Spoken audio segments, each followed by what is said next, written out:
Atheism by itself is, of course, not a moral position or a political one of any kind. It simply is the refusal to believe in a supernatural dimension or a supernatural supervisor or dictator. I'm sorry, the area of agreement has just contracted, sir. For you to say of Nazism that it was the implementation of the work of Charles Darwin is a filthy slander, undeserving of you, and an insult to this audience. Darwin's thought was not taught in Germany. Darwinism was derided in Germany, along with every other form of unbelief. All the great modern atheist thinkers, Darwin, Einstein, and Freud, were alike despised by the National Socialist regime.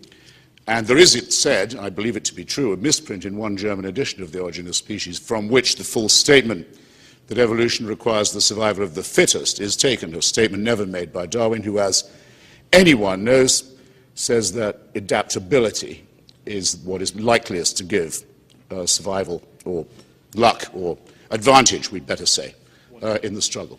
Now, just to take the most notorious of the 20th century totalitarianisms, the most finished example, the most perfected one, the most ruthless and refined one, that of National Socialism, the one that fortunately allowed the escape of all these great atheist thinkers and many others to the United States, country of separation of church and state that gave them welcome.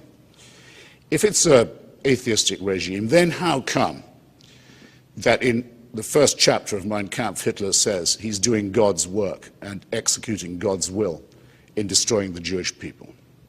How come the Führer oath that every officer of the party and the army had to take, making Hitler into a minor god, begins, I swear in the name of Almighty God, my loyalty to the Führer? How come that on the belt buckle of every Nazi soldier it says Gott mit uns, God on our side?